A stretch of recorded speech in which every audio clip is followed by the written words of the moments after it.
What's the difference between a scarce economic system and an abundant economic system? Welcome back to the Idea Supply Chain, where we take a look at where ideas come from and what makes those ideas valuable. In today's episode, I wanted to discuss the difference between scarce systems and abundant systems, specifically around economics.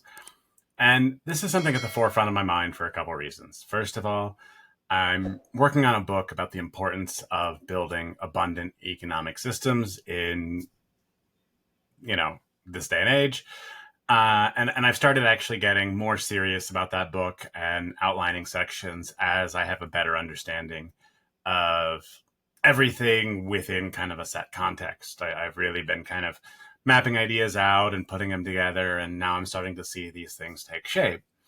And so, as part of my writing cohort that I participate in monthly, the focus for me this month is really nailing down some of these ideas into something shareable. But also it ties into the development of subminds. And if you've seen my previous videos on subminds, I think this is a super cool way to really expand what an individual can do and really just create some neat interaction mechanisms for people in all sorts of ways. And I had my first opportunity to present it as a product to somebody. And basically, I had been emailing back and forth with someone for a tool that I was using. I knew he was looking for a marketing person, but also was in those early stages, and so didn't quite maybe want to hire somebody, was kind of going back and forth. And anyway, I said, hey, what I could do is I could always set up a marketing submind for you. And so it would be this submind that I'd train up on all sorts of marketing principles, and it would act as a source of knowledge. And it's oh, that's great. What would that cost me? And so I did some quick outlining, and I was like, okay, so let's see. I figure that I could make this worth at least $100,000. And so to me, 10,000 was a fair estimate. And so I sent that. I was like, yeah, I figure we could do this for 10,000. So what I'll do is I can train up a submind. It'll have all these principles. And then I can also build on all these attachments that can connect into whatever software you're using to pull in metrics.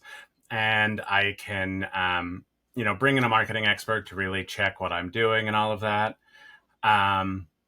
And so as I'm doing all of this, I'm trying to think, okay, so that means I need to coordinate, this person and these services, and I've got this much work to do.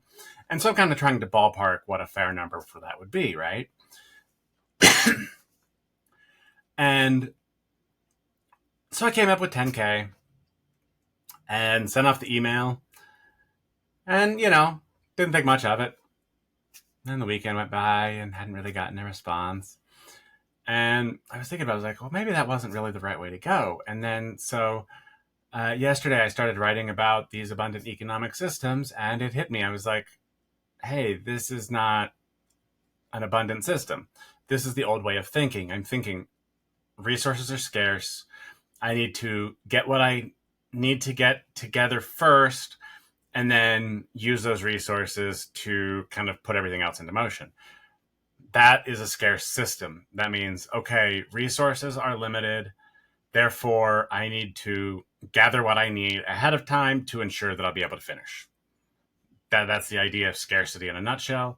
And so I built this scarce system where I had to kind of wargame the different interactions and figure out what would look good for the client and what would be good for me, and kind of ballpark all of that into a nice big number. But that's scarcity. That's not abundance. So what does abundance look like instead? And actually, I even sent this out in an email and said, hey, I was actually working on my book and realized that that price wasn't in alignment with what I want to be doing. And so I said, let's actually maybe do it this way. I'll create a marketing submind for you for free. And then you can take that submind and use it however you want. And then based on your usage of that, I will monitor it, and I will make suggestions and offers based on how you're using the submind, what you're asking for, what you need from it. And from that point, it creates this symbiotic relationship where the client is able to ask for as big or as small of work as he needs done, and I have a guaranteed pipeline of work coming in. Now, this makes it a little harder. I actually have to set up a bunch of different pipelines. So hopefully there's this constant flow of work coming in from different sources, but I'll always have full context available for any source I'm working with. And so this is kind of what I view as like the next evolution of freelancing. It's not this marketplace in the sense of I'm going to say that I can be a programmer and I'm going to go compete against all the other programmers, because I'm not just a programmer. I'm a programmer with a focus on AI who's also working on this model of quantum economics, who's also a creator. And I have all of this extra knowledge and all of these extra connections that aren't being used in any of those other marketplaces because they're focused on the niche. I am anti-niche, except for the fact that I am a niche of one myself. And so I need to focus on what I can do to help people. And I need to focus on the long-term relationships, not the short-term resource allocation. And so this is the difference between the scarce systems and the abundant systems. The abundant systems say, I'll always have plenty of work to do. I'll always have a steady flow of things coming in. And so I can be generous with the things I provide, knowing that I'll be okay as we go into the future. And frankly, this is something that is hard for me. I am not in a place of abundance financially. It's taken longer than I thought to get things off the ground. I have products that are launching. I've had products that have gone out and not done much. But right now, I do have a product in the works with a partner based on a lot of things, but it's getting ready to go to a beta with users and launch from there. So I'll have more updates on that in a video probably next week. So that's coming out. That's coming through the pipeline. I also have kind of the stuff I've been doing on the side, but I realize what I can do is I can actually set up a submind that is created to interface with me. I can train it on my content. I can send it out to people who might be interested in working with me. And I can allow them to use that as a way to think about the problems they're having. And then I can monitor that data, pay attention to it. And then anything that I can help with, I can start helping with. I can make offers. And this is a lot different from the way that everybody else seems to be focusing on things. A lot of it's, okay, I need a repeatable service that I can charge a set amount for. Instead, I'm looking for people that I want to work with at a price that works for me. And when I don't actually have to set everything up to be the same price, I don't have to have everything I do be exactly the same every single time. First of all, that's better for my ADHD ass. I have a hard time doing the same thing over and over again. And at this point, it just makes it much easier, because then like I can do something taking maybe a bit of a loss on it, or even doing work for free, if I know that I'll then be able to sell that for some amount in the future. And I've talked about a lot of these ideas before, but from kind of a theoretical standpoint, if you watch the episode I did where I broke down the pitch deck that I put together for my venture studio, it has a lot of these ideas in it. But I was focusing on like my AI co-founder is the first iteration. It's got to be this, this, and this. And I saw it going a certain way.